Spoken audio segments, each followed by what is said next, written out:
Here's a secret. I don't know. This video is talking about fitness and YouTube. Those are two things that people have difficulty sticking to and growing a YouTube channel and achieving their fitness goals. So I figured, why not combine it into one video, give you one resource that you can go to get all the information that you need, so that way you can make 2025 a better year for yourself. All right, well, let's dive into the surprising similarities of growing a YouTube channel, but also trying to achieve your fitness goals. Without further ado, let's get into it. The first similarity between them is consistency is key. Just like you go to the gym, you don't expect to get ripped after your first workout. Just like when you upload on YouTube, you can't logically think that you're gonna upload one video with no subscribers and that you're just gonna go viral. It's not gonna happen. So just like the gym, you gotta be consistent. Even when you don't see the results, you gotta go in, day out, and put in that work. It's the same thing with YouTube. You gotta press record. You gotta upload. You gotta upload twice, 3 times a week, or maybe upload YouTube shorts twice, 3 times a week. But you got to be consistent. You got to be consistent, and consistency is going to be, it's going to stem from discipline, which means you're going to have to do it when you feel like it. You're going to have to do it when you don't feel like it. Like right now, I don't really feel like recording, but I do know out of discipline, I got to put this message out, because in 2025, I want to help everyone grow physically, mentally, spiritually, and even in their YouTube channel if they want to do a side hustle. So if you're really trying to grow, stick around, because these things, you might not even know how similar they are. So as in working out, consistently working out yields long-term results. They're crucial. Being consistent in your workout is crucial. Just like in uploading your videos to your YouTube channel, it's crucial. You gotta upload, you have to engage. Just like you have to engage with the weights at the gym, you gotta engage with your audience. If someone leaves a comment, respond back. Whether it's positive, if it's negative, I digress. You can make the action step where you can, if it's negative, you can respond if it's not going to get you in your feelings.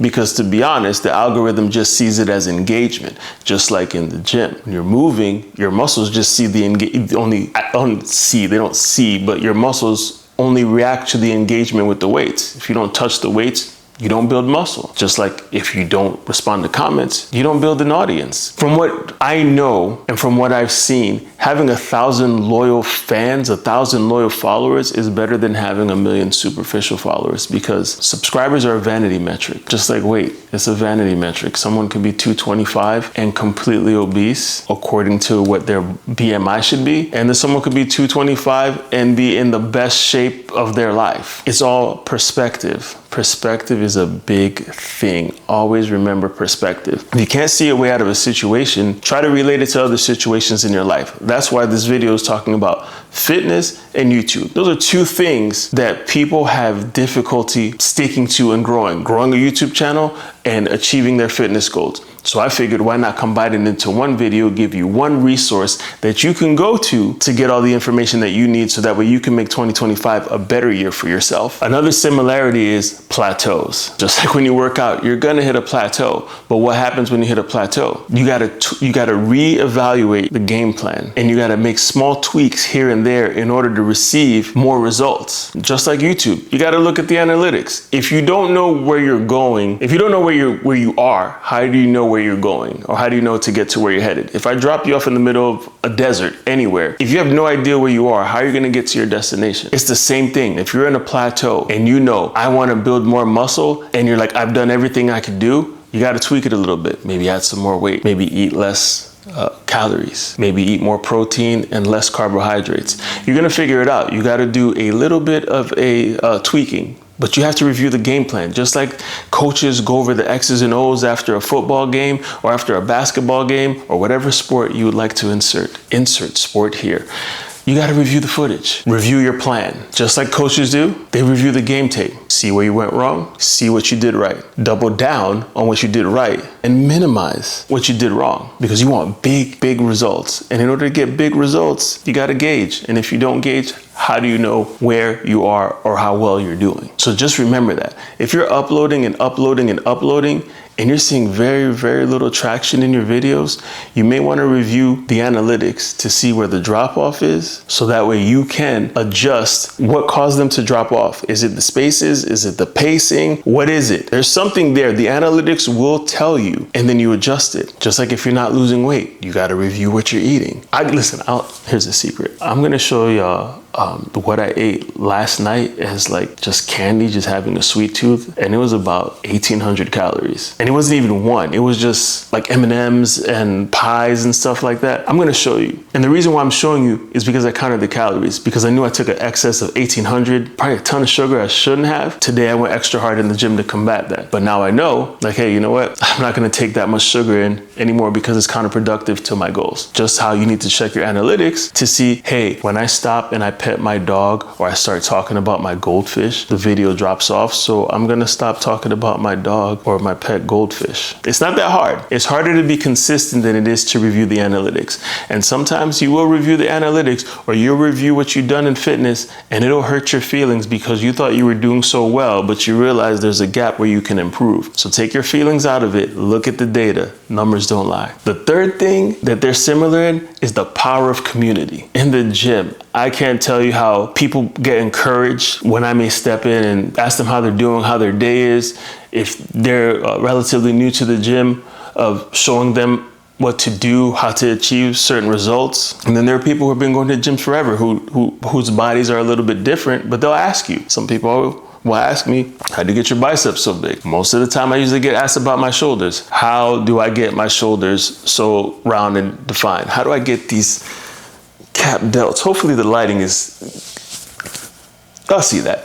Anyway, hopefully you understood what it was about the cap delts. But back to what I was saying, community. You talk to people, you make friends, you make acquaintances, and it makes the gym a friendlier place, just like YouTube. In the comments section, there's people now that I've become cool with. They watch my videos, I watch their videos, I comment, they comment, we respond. And there's actually somebody out there, shout out to my boy Molly D. I wanted to give him a shout out. We became cool and I'm gonna do some business with him. And that's just how it goes. He's just a guy who commented on one of my videos and I checked out his stuff and commented back, and small creators helping other small creators. They're like, hey, you know what? You do stuff that I need, and maybe I do stuff that he needs. But hey, it's all about community. You want to build community. Stop focusing on the vanity metrics, because I'll tell you what, I focused on the subscribers and I got the subscribers, but now I need the watch hours. So now I'm stuck. I'm not really stuck, but it's like, I gotta go live. I look at the data. I gotta go live. I gotta do more long form videos in order to get the watch hours. I got the subscribers. Everybody showed up. Everybody showed up in the comments.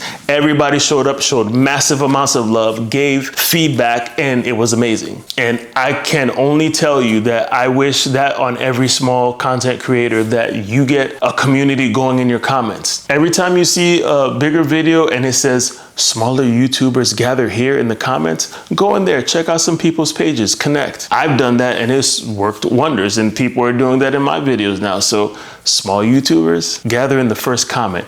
I'll do you the favor and I'll pin it there for you. The fourth thing, you gotta set realistic goals, just like fitness. Most of you guys, not most of you guys, but there's a pretty hefty number of people that are gonna start working out on January 2nd, 2025, and think that they're going to be shirtless at the beach if you're a guy with a six-pack or a woman in a two-piece. Trust me, it's, for some of you, maybe a realistic expectation because you're like what I call one cheeseburger away from being fit. And some of you are completely delusional because you've spent the last 25, 30 years of your life eating bad and think all of a sudden, because the calendar says a specific date, that all of a sudden, like magic, your habits are gonna change and you're gonna get the body that you want. Set realistic goals. SMART goals. The acronym SMART, what is it? I forgot what it stands for. I'm gonna have to look it up, but I'm gonna put it. I think it's specific, measurable, achievable, relatable, and time-bound, something like that. But basically, a SMART goal would be like, I wanna lose 5 pounds by the end of February. There you go. Then by the end of February, you lose 5, you set the next goal.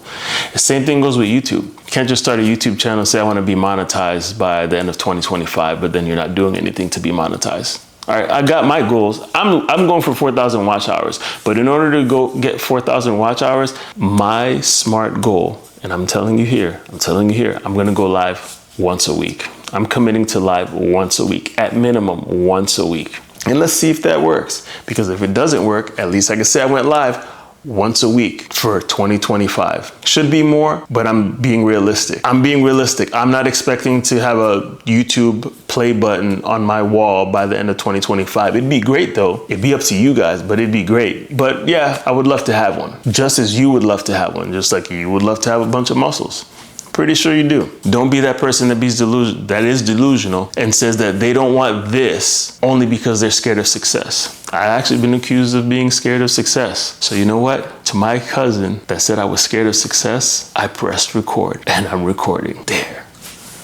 It's in your face. Now I'm just playing. But yeah, and the fifth thing, number five. This is really important. Patience and persistence. I could post a picture of before I started working out and me at my peak. It took time. It's not overnight. It takes you a long time to be overnight success because everyone's watching, but then that moment you're successful, it's like, oh my gosh, you're overnight success. No, they didn't see the hard work, just like YouTube.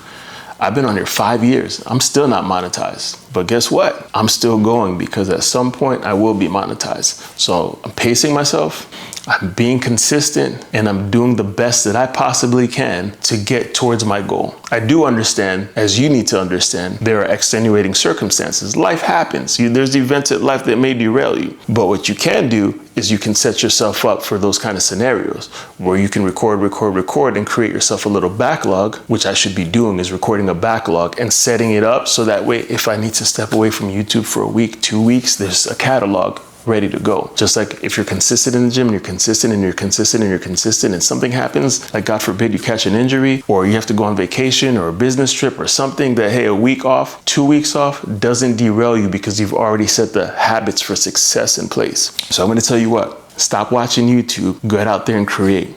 Stop watching YouTube, get out there and go lift, go walk, go exercise, go do whatever. Stop watching YouTube unless it's watching my content. I'm just messing with you. So just to recap, whether you're chasing your fitness goal or chasing success on YouTube, they're very similar. You got to remember, it's about community.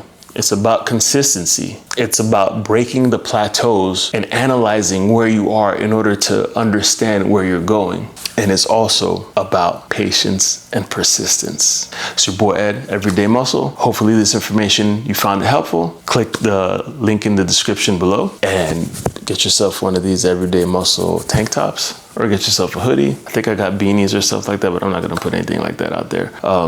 So whether you're chasing fitness, goals or YouTube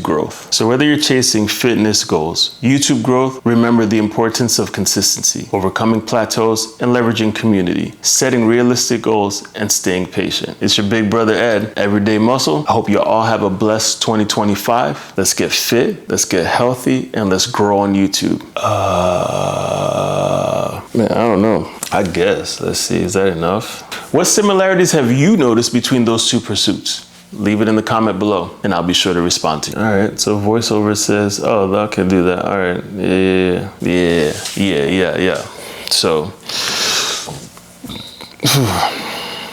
let's see. Yeah, I've been on YouTube 5 years and just in case, why is somebody watching the shrimp fried rice video? Hey, who's listening to Plies? First of all, who's playing music in this neighborhood? Because I don't live in one of them kind of neighborhoods, so I don't know. Let's see, where's it at?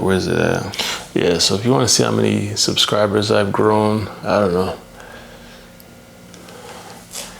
I've grown 859 subscribers in like the last 2 weeks. And before that, I only had 808. YouTube is a funny thing. You got to provide value or entertain. And hopefully I do both. But I'd rather provide value than entertain because in this day and age, a lot of people are trying to numb themselves with entertainment. But not me. I'm trying to provide value. And hopefully I'm making my mentor, Sienna, proud. Outtakes. But, yo, come on though. Like, kid is buff, man. I gotta set the camera up some way to accentuate the muscles. Like y'all gotta, I mean, I don't know, like, come on, man. Like, I don't know.